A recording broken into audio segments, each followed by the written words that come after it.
Alô, alô, salve, salve, amigos da TV Sou Nick, da TV 247. Bom dia, bem-vindos a bordo do Café da Manhã com Sou Nick, domingo 26 de maio de 2019. Estou aqui na padaria para conversar com vocês a respeito das notícias de hoje.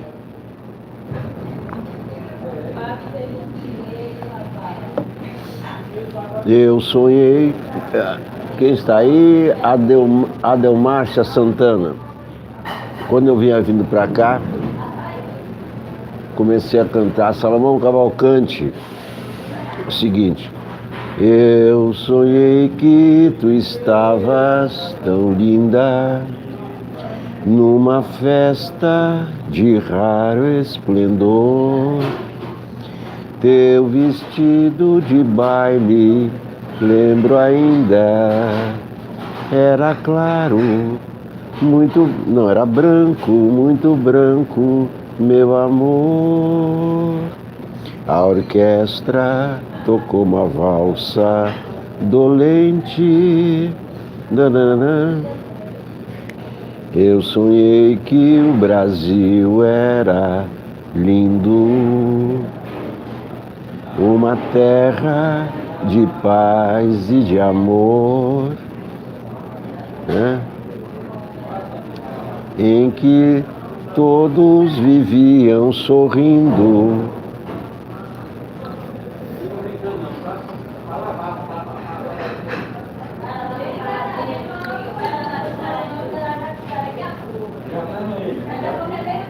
A outra coisa que eu estava pensando é o que as pessoas que vão nesse protesto hoje, protesto a favor ou contra, não se sabe direito, elas vão protestar a favor do quê? A favor do Queiroz? A favor do Flávio Bolsonaro? A favor de o Brasil se ajoelhar aos Estados Unidos? A favor de acabar com a educação, a favor de acabar com a cultura? O que as pessoas que vão para a rua hoje vão defender? O fim do Brasil? Vão defender o fim da liberdade delas? Porque isso é um protesto autoritário, como dizem os jornais aqui, aliás, todos os jornais contra esse arroba autoritário, todos. O Globo ignora essas manifestações de hoje. Só o Estadão dá de manchete as manifestações, os outros ignoram. Porque foi convocado um protesto contra o Congresso, contra o STF, ou seja, contra a democracia. Sem democracia é ditadura. Ditadura não tem liberdade. Então as pessoas vão para a rua hoje para pedir para serem presas, porque elas vão protestar contra a liberdade. É na democracia que tem liberdade. É quando tem Congresso, quando tem STF, é que tem liberdade, tem democracia e tem imprensa. Graças a Deus a imprensa não está apoiando esse protesto autoritário. Graças a Deus. O Globo nem diz nada. A manchete do Globo é sobre mercado de armas, mercado em ponto de bala, dispara interesse por armas. Veja só que tragédia. Brasil recordista em homicídios por armas de fogo. As pessoas estão procurando mais armas, achando que vão se defender.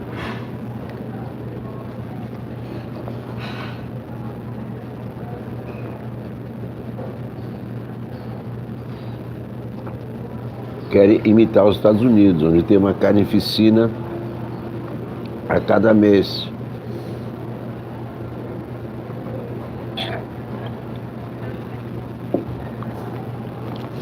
Nas lojas de armas das principais capitais do país, jovens curiosos por manusear espingardas, colecionadores que desejam aumentar o arsenal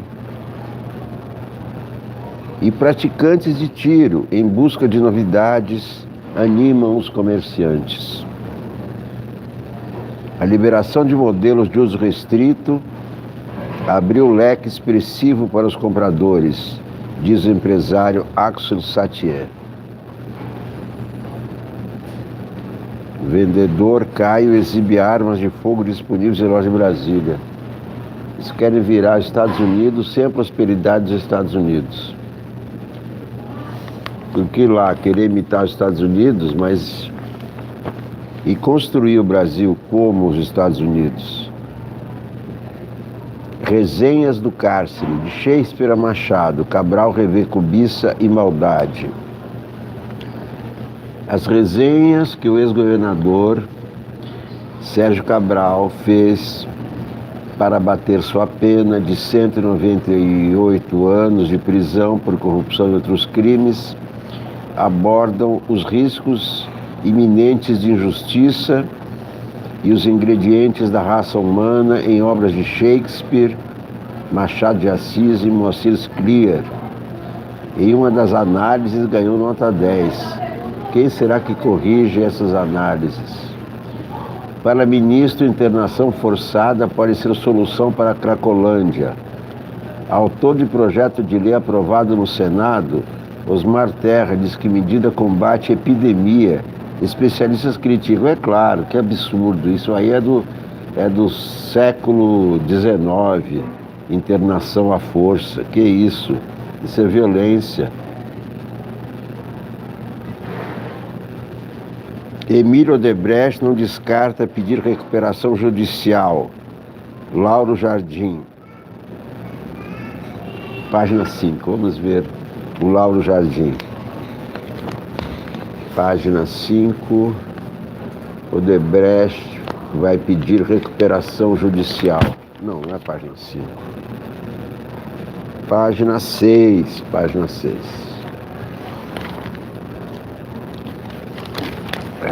O dia D da Odebrecht. A Lava Jato destruiu as maiores empreiteiras do país e algumas das maiores do mundo. Foi isso que a Lava Jato fez. Destruiu empregos, destruiu empresas. Ajudou a deixar o Brasil na lona.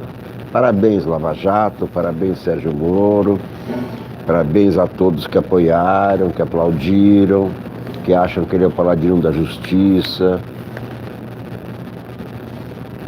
O dia D da Odebrecht. A Odebrecht passa por uma prova de fogo nos próximos dias. Na sexta-feira, terá que pagar 800 milhões aos credores, em razão do vencimento dos juros de uma dívida. Ainda que o grupo imagine que os bancos possam empurrar a pendência com barriga por mais uns meses, como já fizeram outras vezes, a deterioração financeira é patente. O endividamento total beira a 70 bilhões de reais. Emílio Odebrecht desembarca nesta semana em São Paulo, depois de um longo período na Bahia, para definir se a empresa começa a se preparar para pedir recuperação judicial. Esse planejamento incluiria, por exemplo, conversas com os credores. Emílio, de natureza tradicionalmente otimista, sempre foi peremptoriamente contra tal solução, mas a água está subindo nos seus calcanhares. Sérgio Moro não criou um emprego no Brasil, mas destruiu milhares. Sérgio Moro e a sua turma da Lava Jato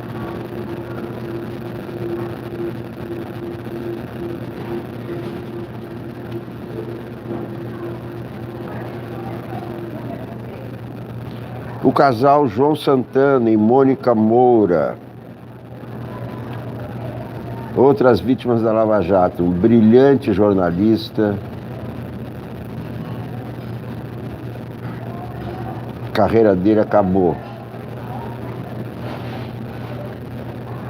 O casal João Santana e Mônica Moura, enfim, começou a acertar suas pendências pecuniárias com o Estado.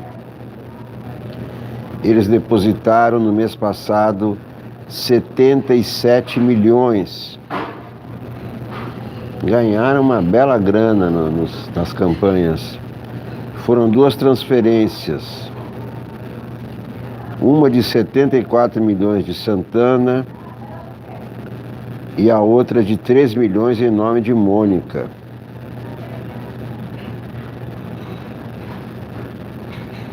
Pelas contas do Planalto, a reforma da Previdência já teria 270 votos favoráveis na Câmara. Faltariam, portanto, 38. Entre esses 270, há dúvidas em relação às posições sobre o BCP, capitalização e aposentadoria rural.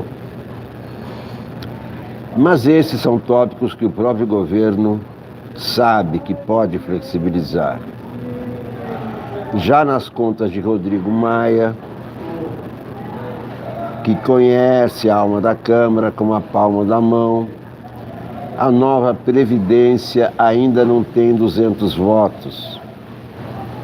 Maia está pessimista quanto à possibilidade de botar o projeto para votar em junho. Não tem, desse jeito não dá para aprovar a Previdência. Para tirar bolso de quem, tirar dinheiro do bolso de quem já não tem. Esse é o projeto da Previdência do Paulo Guedes. E esse o Congresso não vai aprovar, a Câmara não vai aprovar. Esse BCP, essa capitalização, aposentadoria rural, R$400 para quem chegar aos 70 anos. E nem aumentar a contribuição de 15 para 20. É obsceno aumentar a contribuição de 15 anos para 20. Isso para ganhar o mínimo. Porque para ganhar o máximo são 40 anos. Isso também tem que mudar. Ninguém consegue ter 40 anos em registro de carteira. Ninguém, duvido. Raríssimos casos. Vou dizer ninguém, porque essa palavra leva a equívocos. Mas poucas pessoas vão conseguir ou conseguem ter 40 anos na carteira. Eu trabalho de 16 anos e nem tenho 15 anos de carteira. E nunca parei de trabalhar. Ganhei de herança a minha casa, ganhei outra casa que já vendi, mas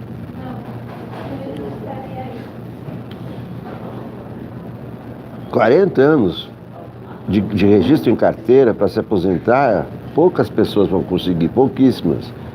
Bom dia, bom dia. Rolar música hoje, claro. Eu sonhei que tu estavas tão linda. Eu sonhei que o Brasil era lindo, uma terra de paz e de amor, em que todos viviam sorrindo. Com o avanço das investigações do Ministério Público, Flávio Bolsonaro deve mudar sua defesa. Vai mudar de advogado. Há uns 15 dias, pessoas próximas ao 01 andaram conversando com criminalistas renomados do Rio de Janeiro e de São Paulo para assumir o caso. Esses contatos não prosperaram, mas a decisão de chacoalhar sua defesa está tomada.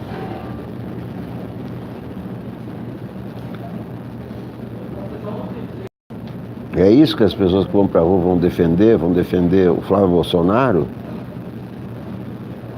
e as suas movimentações suspeitas, flagradas no COAF. Por que será que Bolsonaro queria o COAF pertinho lá do Sérgio Moro, que é o seu ministro de estimação?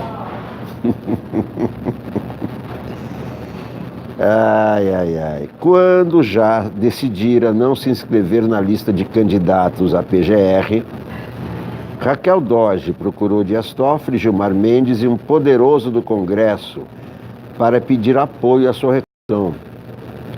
Objetivamente, com mesmo com o nome fora da lista de pretendentes, está em plena campanha à reeleição. Está um reboliço esse negócio da Raquel Dodge. E os senadores querem saber qual é o compromisso que ela assumiu com Bolsonaro para se tornar a favorita, o que ela não era.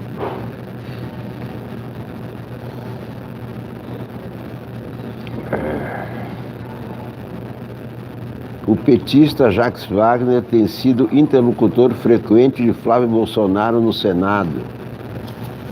Muito estranho, hein? Muito estranho. Bolsonaro nutre uma penca de outras... Peraí, onde tem desconfianças? Desconfiado por natureza, mas que beleza. Moro, um juiz sem moral, só absolve os seus e condena sem ter certeza. Mas que tristeza, no seu governo tem capitão, tem general. Daqui a pouco eu canto umas paródias. Desconfiado por natureza, Bolsonaro não tem fé nem na inteligência do governo. Está convencido de que a ABIN está loteada de simpatizantes de esquerda. Bolsonaro deve estar tendo pesadelos com a esquerda, comunistas, né? Deve procurar comunista embaixo da cama dele, que deve ter comunista no Palácio do Planalto, embaixo da cama, esperando para puxar o pé dele. Eu quando era pequenininho, quando eu morava lá na Ucrânia, no país comunista, eu tinha medo de que alguém viesse puxar meu pé. Isso eu me cobria com um cobertor. Bom, então, Bolsonaro acredita, inclusive, que seus arapongas produzem relatórios fajutos, alarmistas. Costuma citar um, produzido às vésperas de uma viagem presidencial ao Rio de Janeiro, em que a ABIN previa fervorosas manifestações contra ele. Mas nada aconteceu. E as recomendações para que não pisasse em Israel. Bolsonaro nutre uma penca de outras desconfianças em relação a parentes aliados. É um paranoico total. Até Major Olímpio, líder do PSL no Senado, está entre eles.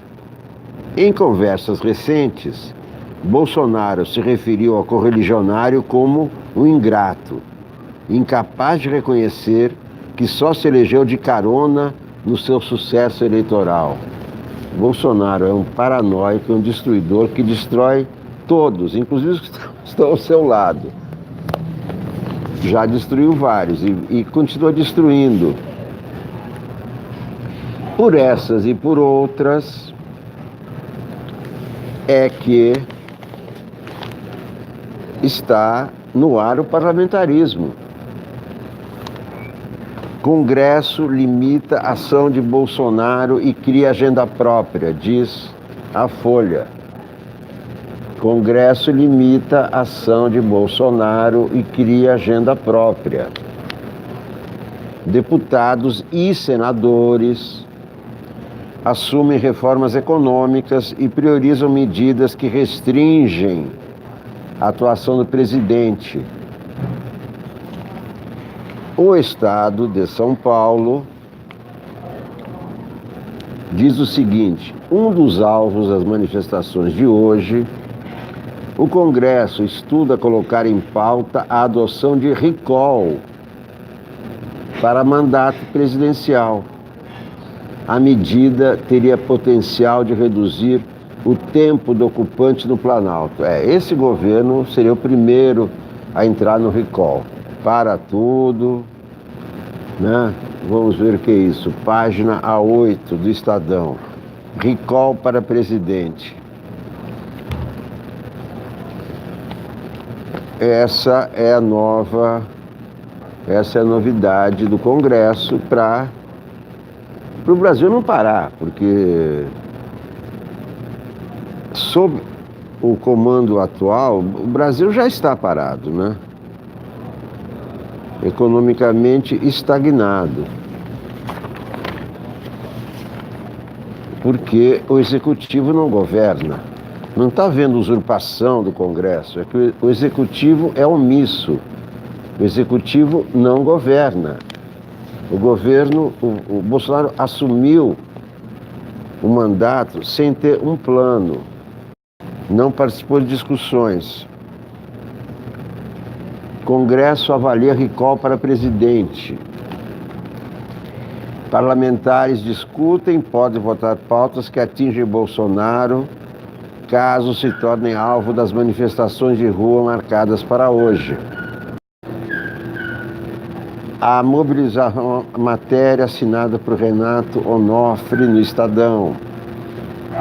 A mobilização das ruas neste domingo vai dar o tom da reação do Congresso, alvo central das críticas dos atos em favor do presidente Jair Bolsonaro. Senadores e deputados analisam tocar um tipo de reforma política específica que tem o potencial de reduzir o tempo do ocupante do Palácio Planalto, com a aprovação de um recall para o mandato de presidente e o fim da reeleição para cargo executivo. Se as ruas ficarem esvaziadas, a opção estará na mesa.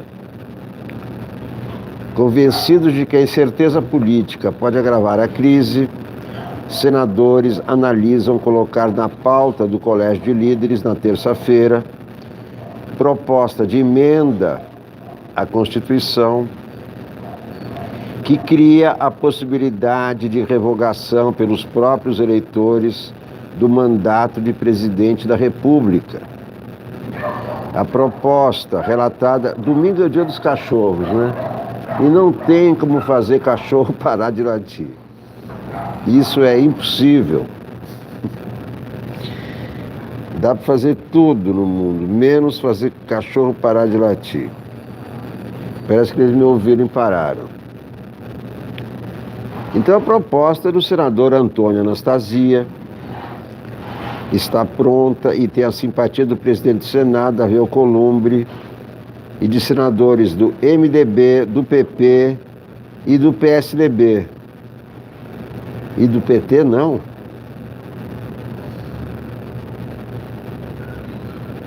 Na prática, o texto cria um gatilho para tirar o presidente da República do cargo sem a necessidade de impeachment, que é demorado, é traumático, é uma longa novela, é um desgaste imenso para tudo, para as votações, é um horror. O país é que sofre. E quando o país sofre, quer dizer, os brasileiros é que sofrem. Então muitas pessoas acham que vamos para a rua, impeachment, aí começa o impeachment, aí são 6 meses de paradeira, 6 meses. Não se cria emprego, não tem. É um horror. Impeachment é um horror. Está certíssimo. O caminho do recall. Vota recall e tchau e bênção. Caso aprovado nas duas casas,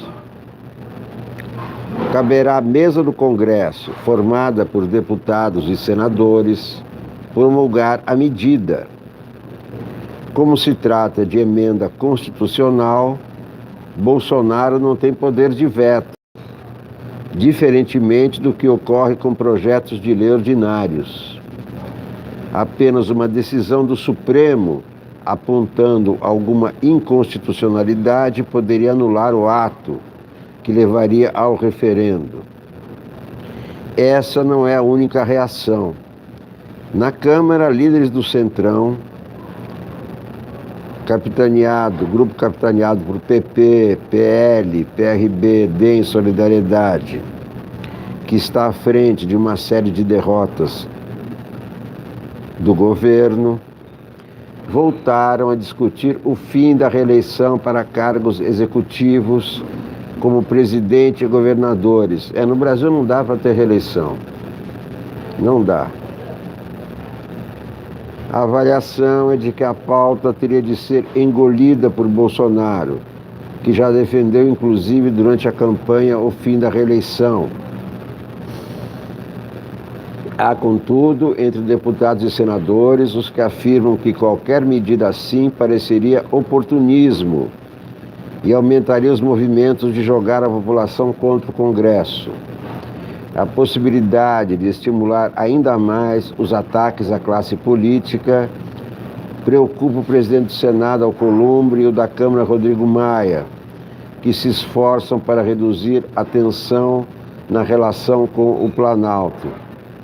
Vocês vejam que curioso, quando o Davi Alcolumbre foi eleito, todo mundo achava que ele seria bolsonarista, que ele ficaria ajoelhado para o governo, e estamos vendo que não.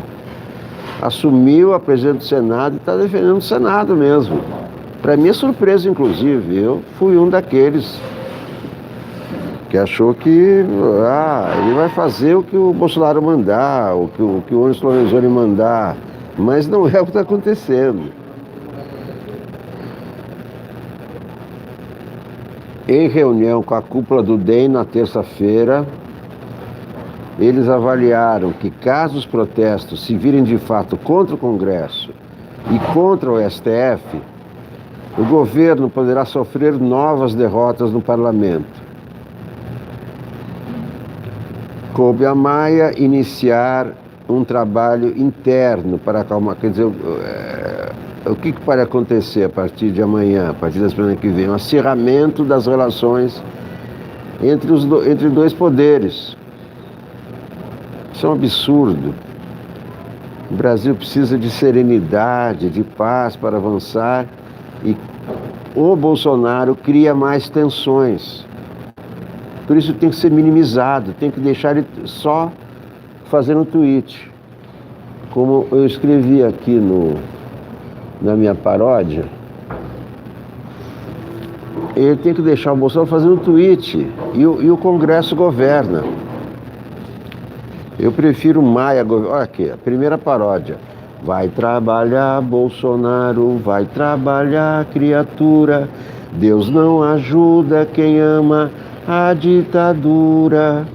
Passo o domingo tuitando, segunda-feira de novo. Assim você tá tirando o céu do povo. Prepara teu passaporte, é uma boa opção.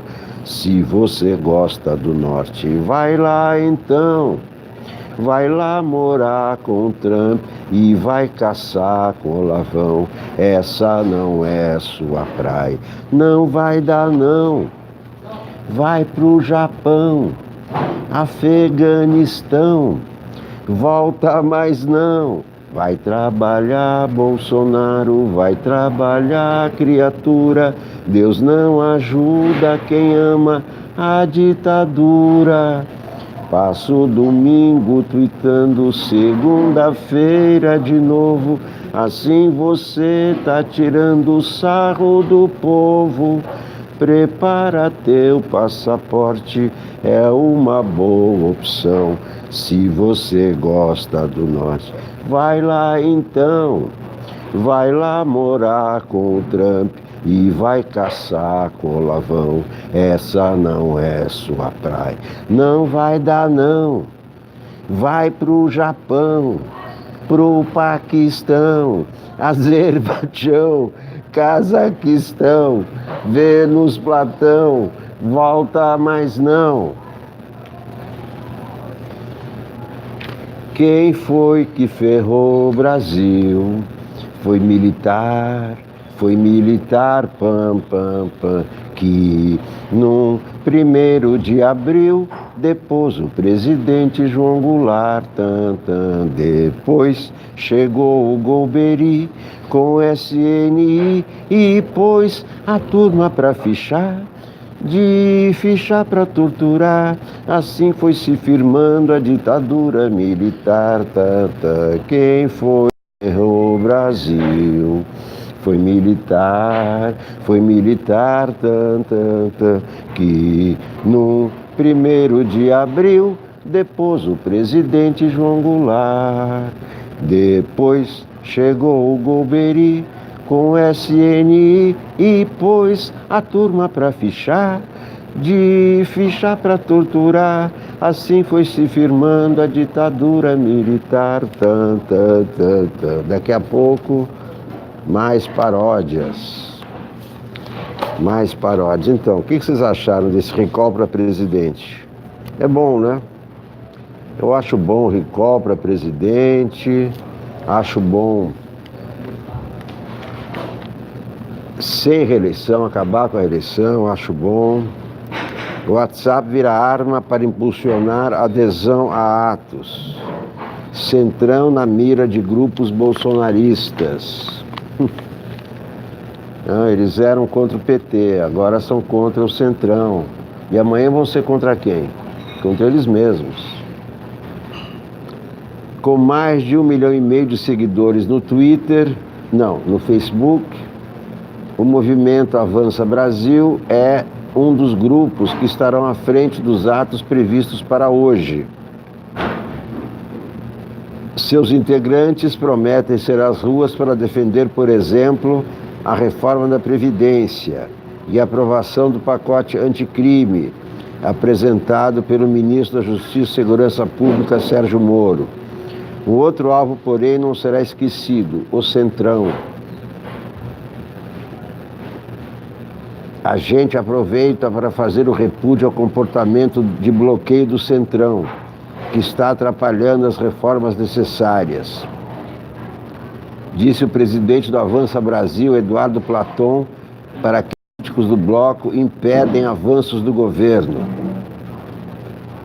Para os grupos mais organizados, o bloco parlamentar informal se tornou um símbolo da velha política. Estamos indo à manifestação contra o Centrão. Acredito que eles estão chantageando o Brasil, disse Ana Cláudia Graff, uma das líderes dos ativistas independentes, grupo que tem 85 mil seguidores no Facebook. Muito bem, quer dizer que eles vão para a rua defender o Flávio Bolsonaro, defender o Queiroz, defender o fim da educação, o fim da soberania brasileira, o fim da democracia brasileira. É isso que eles vão fazer nas ruas.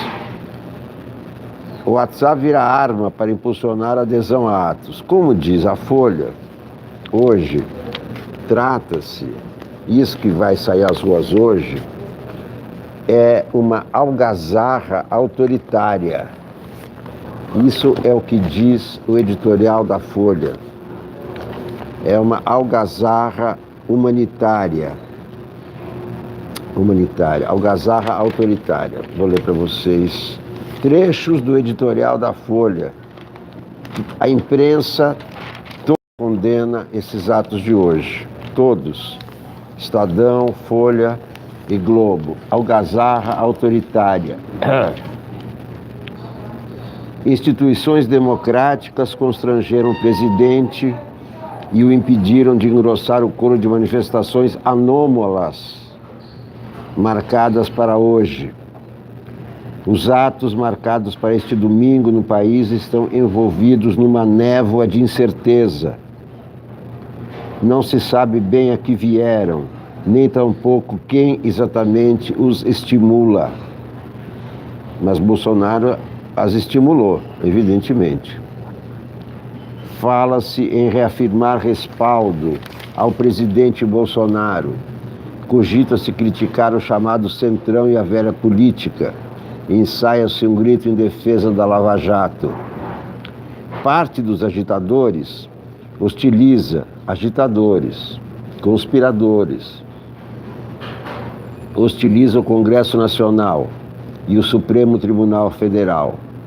Um líder caminhoneiro prometeu que haverá tumulto de norte a sul e um cerco de veículos à sede do Legislativo Federal, qualificado por ele de câncer. Em mais de 3 décadas de regime, pela primeira vez, as instituições democráticas no Brasil têm de lidar com rebentações políticas abertamente autoritárias. A situação se complica porque o presidente elegeu-se com o apoio desses grupos, os quais adulou. Não se pode perder de vista, no entanto, a dimensão ainda diminuta desses nichos de truculência e, sobretudo, a repulsa crescente que suas invectivas têm despertado em organizações civis e estatais. Após testar as águas, Bolsonaro parece ter percebido o risco de isolamento em que incorreria se contribuísse para inflamar as manifestações deste domingo. Afirmou que não iria aos atos e desestimulou a participação de seus ministros. Também criticou os vitupérios contra o Supremo e o Congresso. Instinto político, mais que não, motivou o presidente, pois o quadro não favorece aventuras. Enquanto o governo exibe desnorteio, o Congresso tolhe prerrogativas e desejos do Planalto e vislumbra uma agenda própria de votações. O vice-presidente toma distância cautelar das confusões promovidas ou toleradas pelo titular. O Ministério Público avança na investigação de atividades atípicas no gabinete do então deputado estadual Flávio Bolsonaro. Hoje, senador. O parlamento alerta para o desbordo do executivo no decreto das armas e ameaça derrubá-lo. Multidões foram precocemente às ruas desafiadas pela boçalidade de um ministro destrambelhado. As instituições reprimem, assim, o elemento despótico associado à ascensão de Bolsonaro. Reiteram ao presidente que o caminho para realizar seu plano de governo não admite desvio do Estado de Direito. A convocação temporã de atos em prol do presidente da República é uma anomalia. Protestos a favor de quem detém o poder raramente se revestem de intenções virtuosas. Com frequência, objetivam enfraquecer os mecanismos de controle que impedem o chefe circunstancial do executivo de atuar como se fosse um imperador. Graças a esses mecanismos, Bolsonaro não pôde engrossar o coro dos radicais que prometem ir às ruas hoje. Ainda assim, é preciso estar atento à escala e às mensagens dessa algazarra autoritária.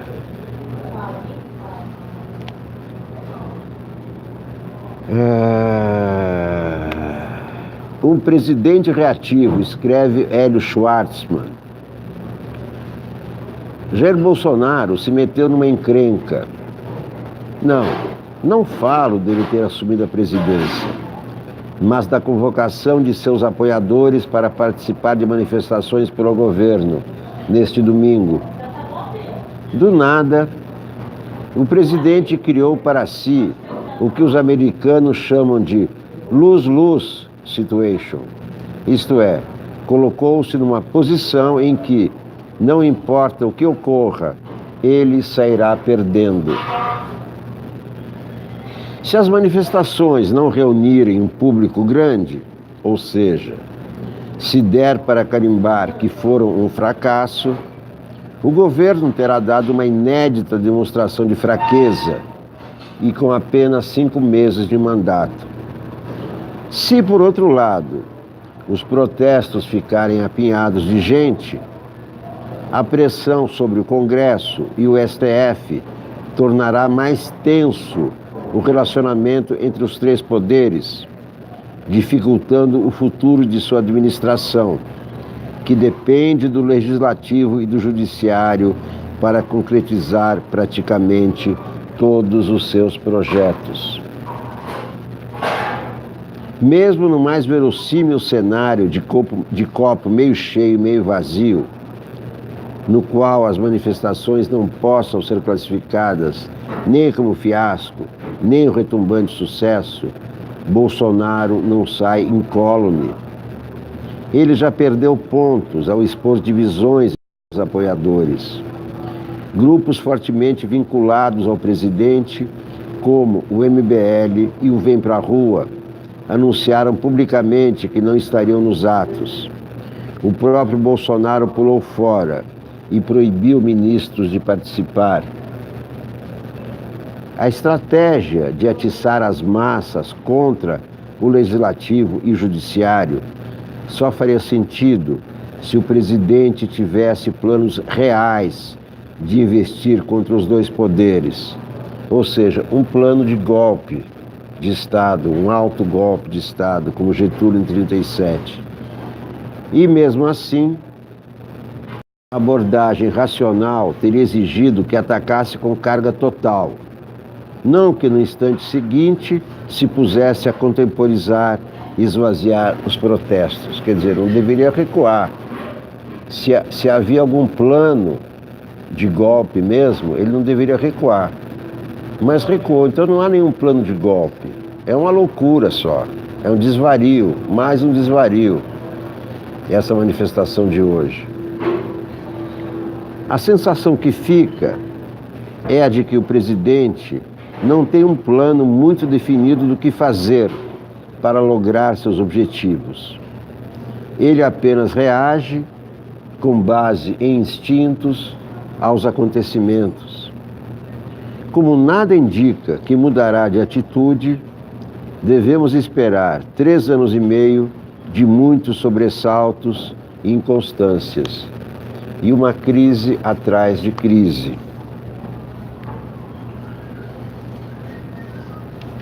A grande cantora, escreve Rui Castro, Doris Day se foi no dia 13, último. Os obituários falaram de sua carreira no cinema e mal a mencionaram como cantora. E os que falaram dela como cantora só se lembraram da sua interpretação da valsa Que Será, Será, no filme O Homem que Sabia Demais, de Hitchcock, em 1956. Que será, será, whatever will be, will be, the future's not out to see. Que será, será.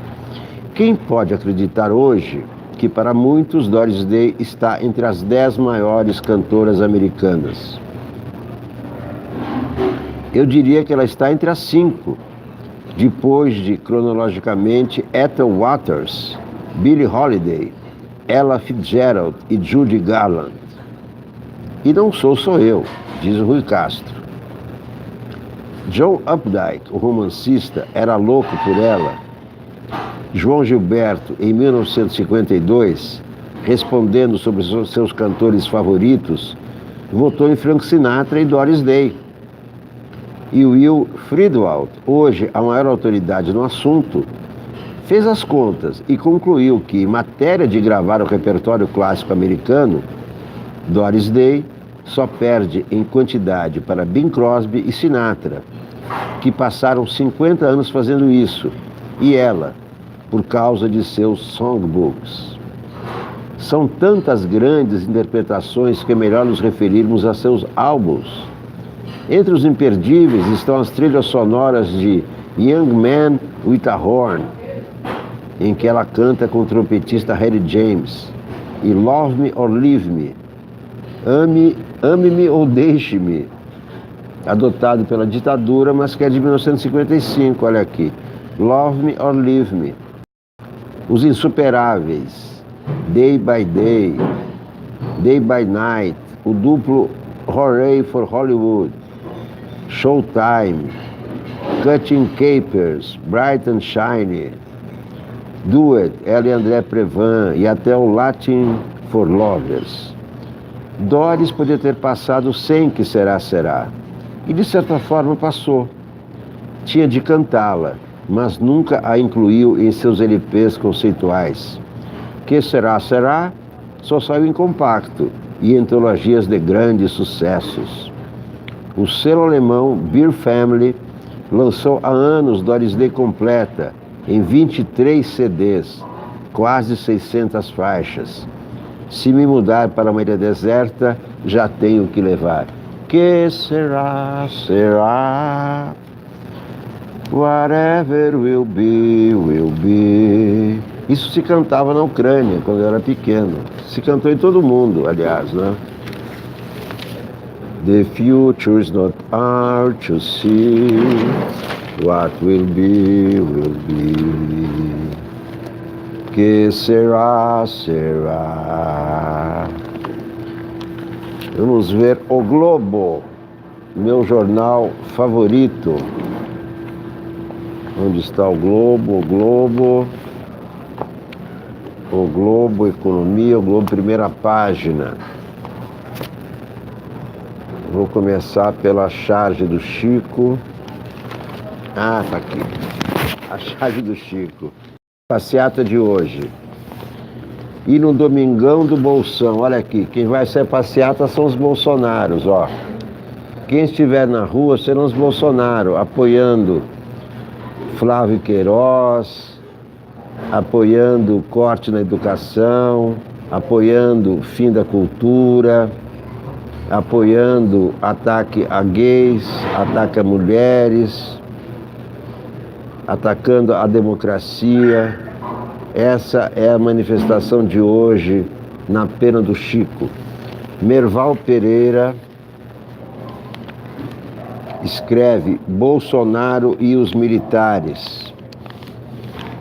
Bolsonaro e os militares. Seu Mourão, faça o favor de devolver depressa a democracia, nem que seja arrequentada, com muito pão e liberdade a beça, e não se esqueça, joga fora a laranjada, fecha a porta para a direita, que isso é passado. Esses bolsominions fazem mesmo muito mal.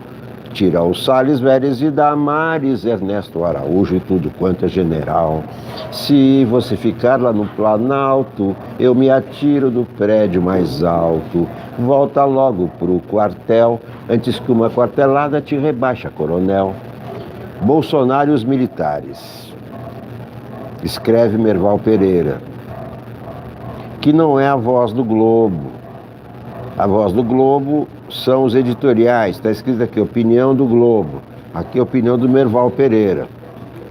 Às vezes pode até coincidir com a opinião do Globo, que ele trabalha tanto tempo lá e etc, etc. Mas não se pode confundir as coisas.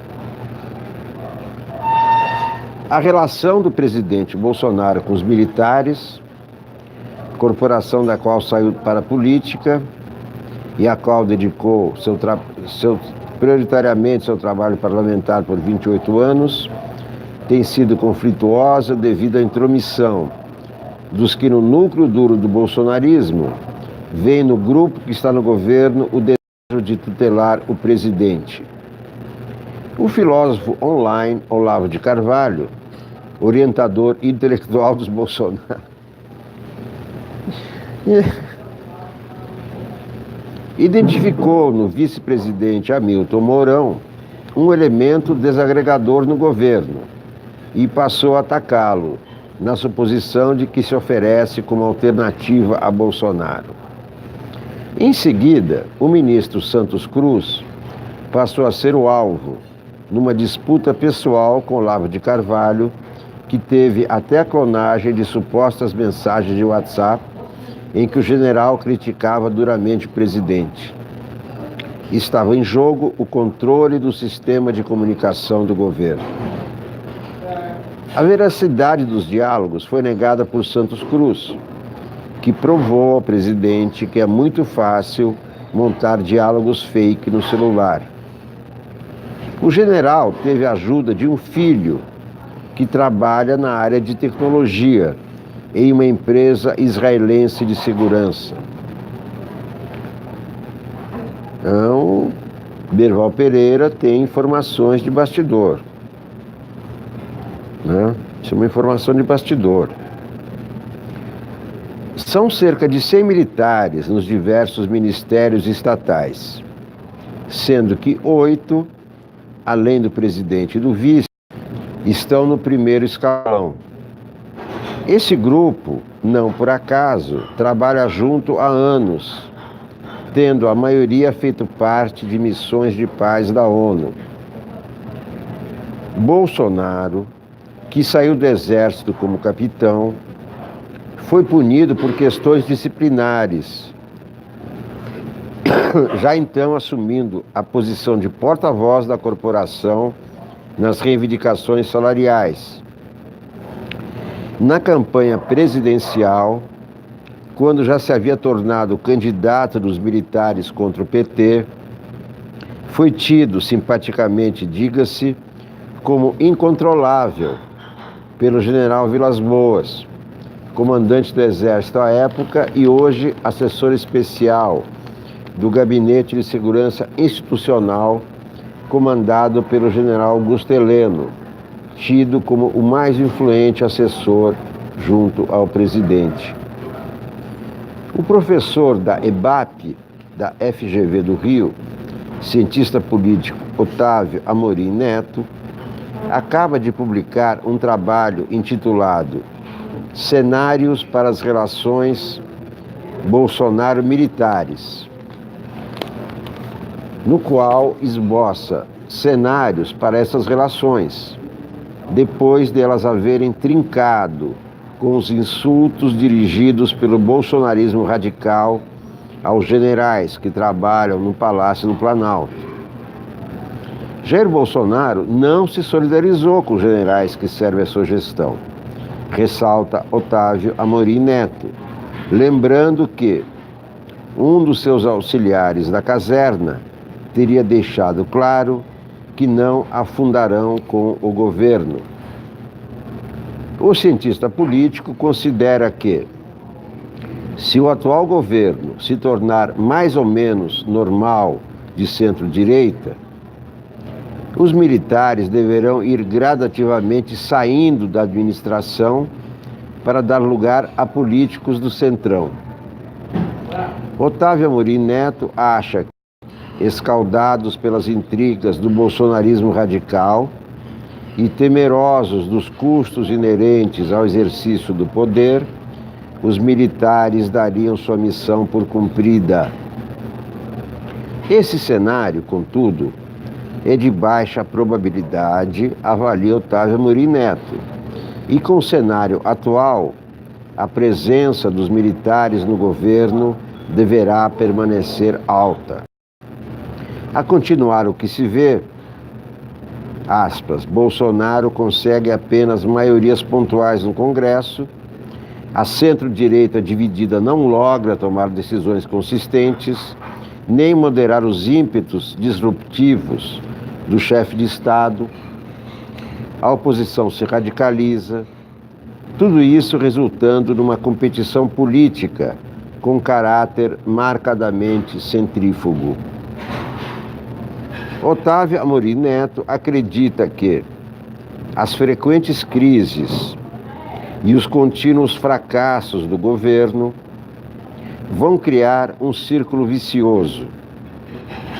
Quanto mais o governo precisa dos militares, mais esses são combatidos tanto pelo bolsonarismo radical, abertamente, quanto pelos políticos do centrão, que querem seus cargos, veladamente.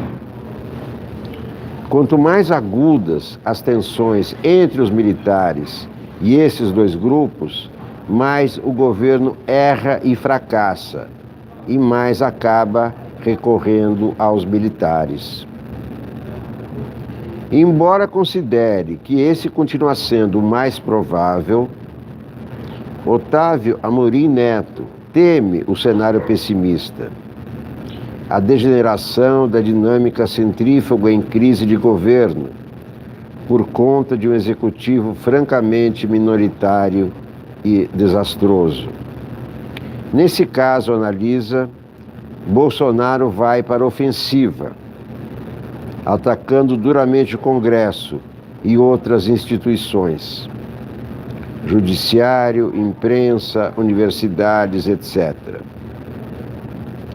Para o cientista político da FGV, os militares terão um papel central numa crise terminal do governo.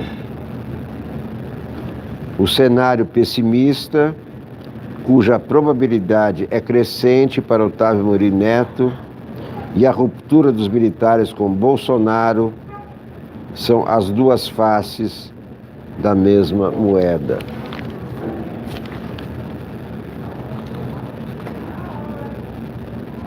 Em homenagem aos militares, entre aspas,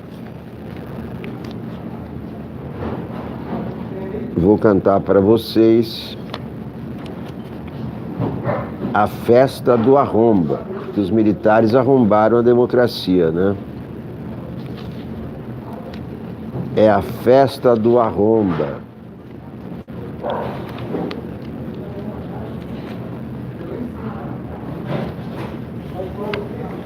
A festa do arromba, daqui a pouquinho. Veja só que festa do arromba. No outro dia eu fui parar. Presentes generais que traíram a nação, civis que apoiaram toda aquela confusão. Quase não consigo na entrada chegar. Armando Falcão não queria liberar. E quanta bomba na festa do arromba. Ei, quanta bomba na festa do arromba. Logo que eu cheguei, notei Newton Cruz com a bomba na mão, enquanto Golbery bancava o anfitrião, apresentando a todos mais uma delação. Já passarinho ria, sem escrúpulos agia, como no AI-5 que assinou naquele dia. Hey, quanta bomba na festa do arromba. Hey, quanta bomba na festa do arromba. O brilhante Ustra nadava na piscina de sangue derramado pela repressão. O João Figueiredo estava no embalo, curtindo adoidado com o cheiro de cavalo. Mas vejam quem chegou de repente, Castelo Branco sem a Constituição. Enquanto Geisel fechava o Congresso, o Roberto Campos cobrava ingresso. Lá fora um corre-corre, esconde a carteira. Era Delfim Neto chegando de liteira. Hey, quanta bomba na festa do arromba. Hey, quanta bomba na festa do arromba. É isso aí, a festa do arromba, os militares que arrombaram a democracia em 64. Bernardo Melo Franco, brigando com os números. Brigando com os números. Bernardo Melo Franco, brigando com os números. O desmonte dos órgãos de controle ambiental começou a produzir os efeitos esperados. O desmatamento da Amazônia disparou na primeira quinzena de maio. A cada hora, a floresta perdeu uma área verde equivalente a 20 campos de futebol. Isso apenas nas unidades de conservação, como parques e florestas nacionais. Os dados são do INPE, Instituto Nacional de Pesquisas Espaciais. Há 3 décadas, o órgão usa satélites para monitorar em tempo real a devastação da floresta. O trabalho é respeitado pela comunidade científica e orienta a Polícia Federal e o IBAMA no combate a crimes ambientais. Agora está sob ataque do governo Bolsonaro. O ministro do Meio Ambiente, Ricardo Salles, já disse que os números do desmatamento não são precisos. Em janeiro, ele anunciou o plano de gastar 100 milhões na contratação de um sistema privado de monitoramento. O INPE precisou lembrá-lo de que já faz isso desde 1988, por um custo bem menor, 2,8 milhões anuais.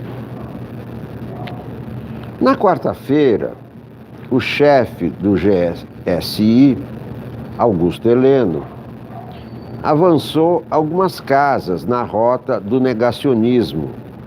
Em entrevista a grupos, ele endossou a tese de que a agenda do meio ambiente seria controlada por um complô internacional. Esse entrou na onda do Olavo de Carvalho. Ele se chama Olavo de Carvalho. Ele é um cara... Ele é o grande guru do Bolsonaro. É do Carvalho. Seu Augusto Heleno, mais um obscurantista. O ministro também desmereceu o sistema que mede a destruição da Amazônia. Esses dados do desmatamento eu coloco muito em dúvida. Se nós somarmos o percentual do desmatamento que anualmente aparece no jornal, o Brasil já estava sem uma árvore. Isso também é muito manipulado. Fala sem conhecer nada, sem saber nada, sem se informar. É só um discurso mais...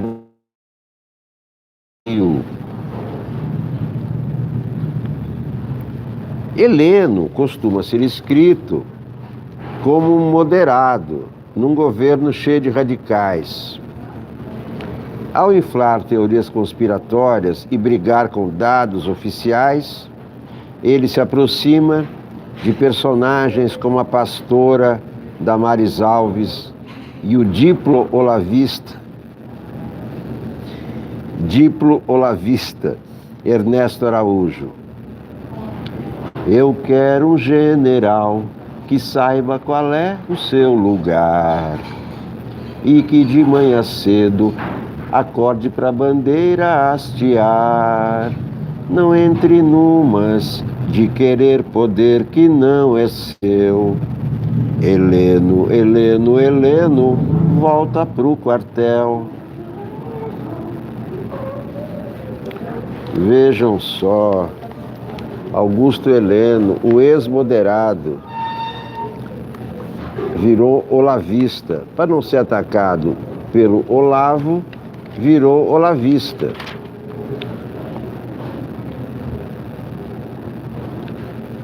O custo que o improviso de decisões e declarações de Bolsonaro provoca no dia a dia do governo.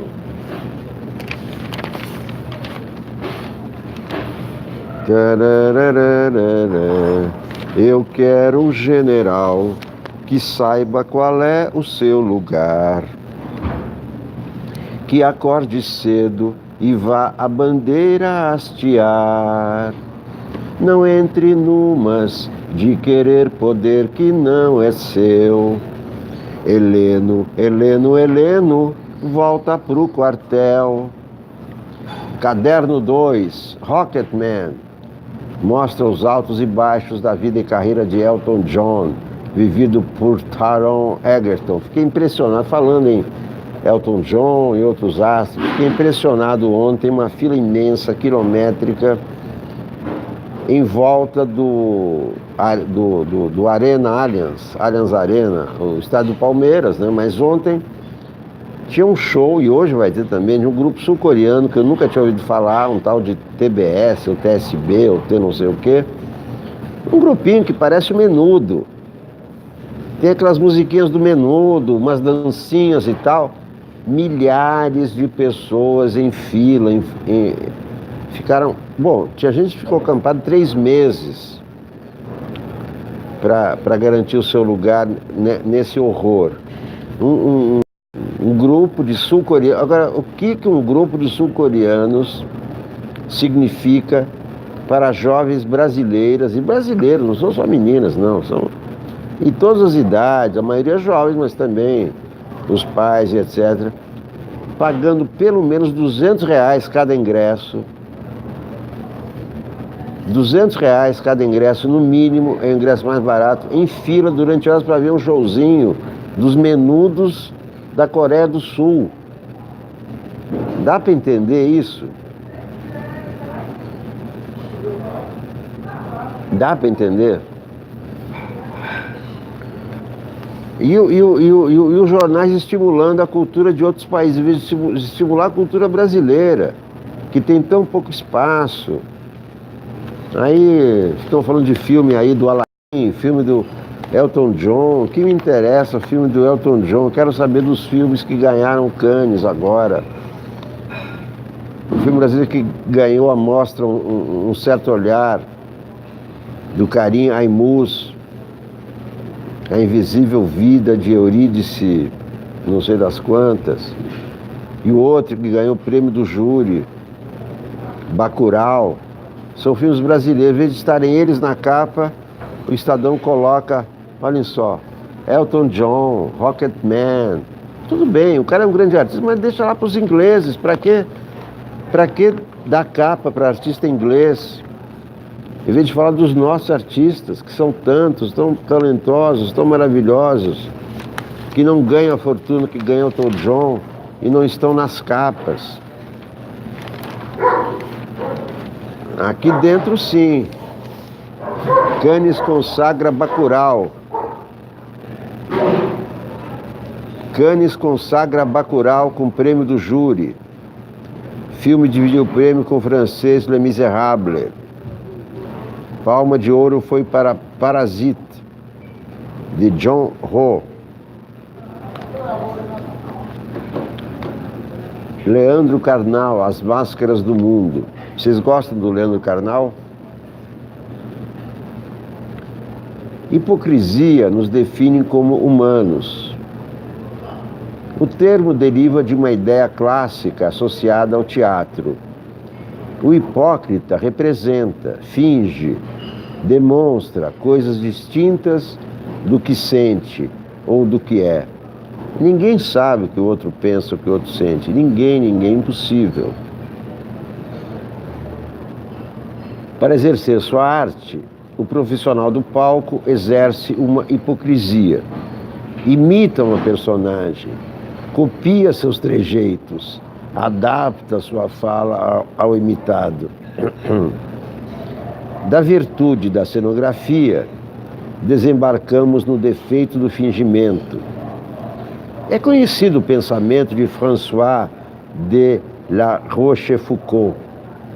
A hipocrisia é a homenagem que o vício presta à virtude. O hipócrita sabe o que é certo e tenta imitar o certo, mas sendo errado, só lhe resta interpretar um papel. O hipócrita sabe como deve agir ou falar e tem a consciência simbólica do comportamento moral. Jesus atacava os fariseus com fúria e os classificava como fingidores de uma virtude que estava na lei e que deveria ser cobrada exatamente dos outros, menos deles mesmos. Em Mateus 12:34, existe o ataque quase apoplético do Messias. Classifica todos eles como raça de víboras. Para homens acostumados ao deserto, como os hebreus, a víbora era um perigo silencioso e fatal. Sem fazer barulho, daria o bote de forma mortal, disfarçando suas intenções. Ainda que a biologia das víboras diga o contrário, a metáfora funcionava. Os fariseus se arrastavam no pó e envenenavam de forma sorrateira. Esse é o Leandro Carnal. Que nome, né? Leandro Carnal e com K. O nome alemão. O nome é muito grandioso, né? Muito enfático. Leandro Carnal. Nome de filósofo, né? Itaú Cultural homenageia Warschauer, autor da primeira casa modernista de São Paulo. Em 1928, sua casa modernista chocou os paulistanos. Esse é o Gregory Warschauer, maravilhoso arquiteto ucraniano que veio para o Brasil inaugurou a arquitetura modernista, vários projetos, grande arquiteto Warszawski. Este é o Estadão. Bom, meus amigos, como estamos vendo pelas opiniões dos jornais, essas manifestações de hoje são arroubos autoritários, perigosos, porém com os quais o governo só tem a perder. Folha Ilustrada. Folha Ilustrada sim. Dá na capa o Bacurau. Bacurau, olha aqui, Bacurau, grande filme brasileiro, vencedor do Prêmio do Júri, importantíssimo. O terceiro prêmio mais importante do festival mais importante do mundo. Parabéns a Bacurau. Em meio à crise do cinema nacional, o país conquista vitórias inéditas no Festival de Cannes e Bacurau vence prêmio do júri. Em meio à maior crise do cinema nacional dos últimos 25 anos, com ameaça de congelamento dos recursos para o setor, o país conquistou 2 vitórias inéditas no Festival de Cannes, o principal do mundo, com Bacurau, sátira violenta que fala de um Brasil dividido e armado. Kleber Mendonça Filho e Juliano Dornelles ganharam o prêmio do júri, o terceiro mais importante do evento. Já A Vida Invisível de Eurídice Guzmão, do cearense Karim Aymus, foi escolhido o melhor filme da sessão Um Certo Olhar, paralela disputa. Bacurau é o nome que os diretores dão a uma cidade algo utópica no sertão pernambucano, um lugar erigido em torno de símbolos regionais, que se vê assolado por uma invasão externa. O assédio chega sob a forma de agentes estrangeiros, apoiados por um político e por 2 entreguistas do Sudeste. O revide dos locais envolve apelar para o cangaço, uma resposta violenta que também opera no nível da metáfora. Ela surge como um manifesto cultural contra o imperialismo e contra a perversão das instituições. Não faltou quem visse nisso uma mensagem enfurecida contra Bolsonaro e a guinada conservadora.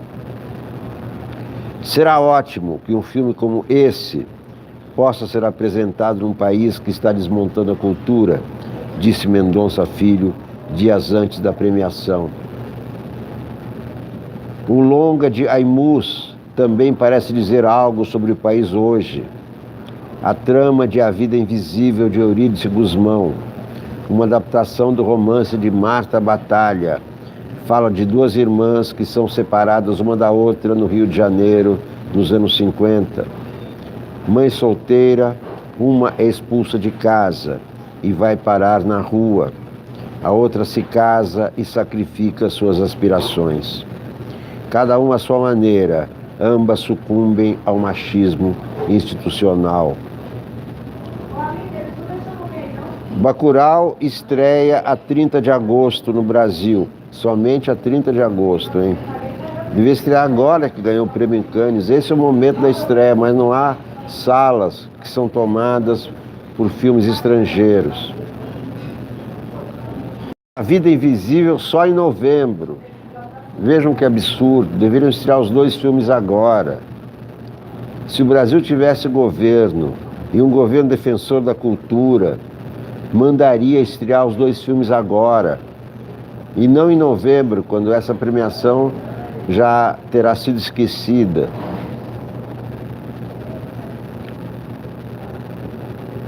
Neste ano, o Brasil foi o 4º país com maior participação em Cannes, 6 filmes. Esse é o festival mais importante do mundo. Muito mais importante que o Oscar. O Oscar é comercial, esse aqui é artístico. E o que fica para o futuro são os filmes artísticos, não os filmes comerciais. Não é o De Pernas pro Ar que vai ficar para a história, é o Bacurau. embora seja importante também de pernas pro ar só por ser brasileiro, por fazer parte da nossa cultura, por falar sobre os brasileiros, por dar empregos a brasileiros, daí a importância do cinema nacional. O cinema internacional dá emprego para os ingleses, para os americanos. Quem dá emprego para os brasileiros são os brasileiros, não só os atores, os técnicos, toda a gama de profissionais em torno da indústria cinematográfica.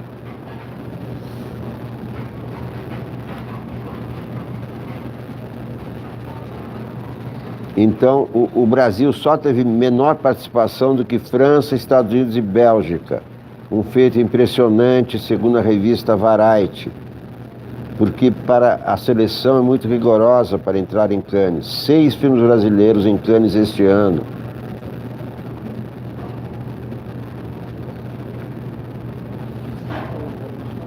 Quando o Pagador de Promessas ganhou a Palma de Ouro em 62, diz o crítico Inácio Araújo, a revista Cahiers du Cinéma observou discretamente que ali se podia vislumbrar o nascimento de uma nova dramaturgia.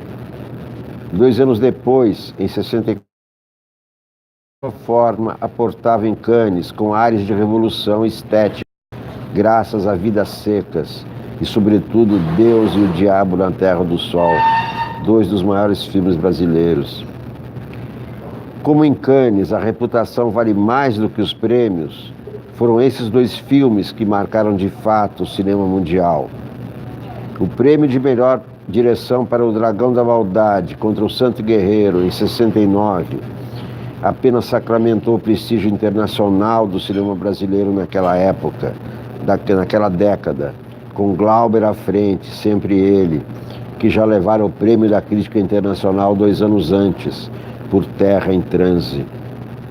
Foi Glauber quem modernizou as ideias um tanto arcaicas, mas muito bem acolhidas por Cannes em 1953, de O Cangaceiro, de Lima Barreto, que ganhou então o prêmio de melhor filme de aventura e obteve enorme sucesso mundial.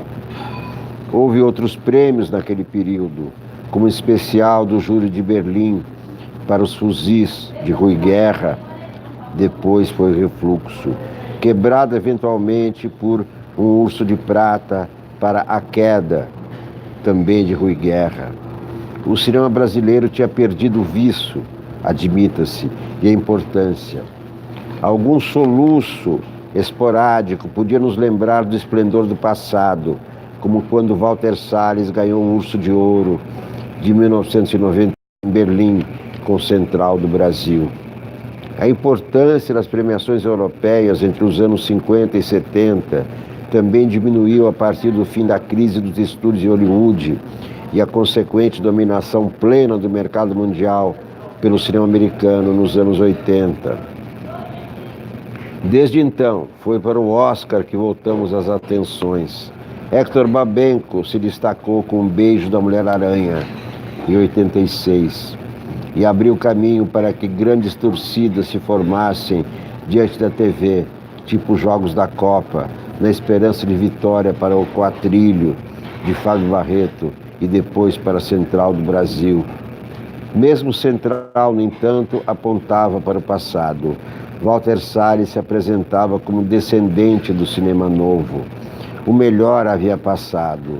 Nossa atenção agora estava voltada para a Argentina, de O Pântano e 9 Rainhas. Enquanto isso, o Brasil soube ao menos produzir uma crítica forte via internet, que influenciaria o surgimento de uma geração bem mais sólida de cineastas, que se desenvolveria ao longo dos anos 2000. Ganhar à mostra um certo olhar, como fez Karim Ainus com seu A Vida Invisível de Eurídice Guzmão, é bem mais do que nada. Um prêmio do júri na mostra principal, como recebido por Bacurau, consolida o prestígio de Kleber Mendonça Filho, que já tinha com seus 2 filmes anteriores. Esses prêmios recentes e boas críticas, assim como no começo dos anos 60, talvez indiquem que o Brasil está próximo de um novo momento de reconhecimento de seu cinema. Para um país tão inseguro a respeito de si mesmo, O que o mundo diz a nosso respeito tem muita repercussão interna.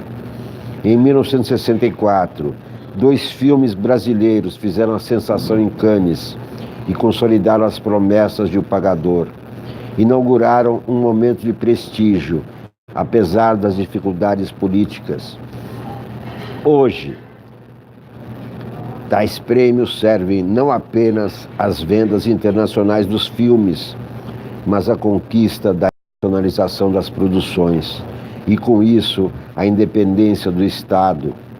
A tendência já existe, mas torna-se mais decisiva no momento em que a atividade artística, a cultura e o conhecimento em geral, o cinema sempre à frente, tendem a passar algum sufoco no país, que afinal adotou o estrambótico conceito de marxismo cultural. Viva o cinema brasileiro, viva o Brasil, viva os brasileiros, viva nós. Muito obrigado a todos por assistirem, muito obrigado a todos por prestigiarem jornalismo de verdade, jornalismo puro, jornalismo raiz, sem fake news, sem teorias da conspiração. Muito obrigado a todos. A TV Sonic trabalha com apresentações ao vivo, a qualquer momento, sempre em consonância com as notícias no Brasil e no mundo. Muito obrigado, meus amigos. Neste domingo, eu volto a qualquer momento para cantar, para rir e para chorar com vocês. Eu sonhei que tu estavas tão linda, numa festa de raro esplendor. Tchau.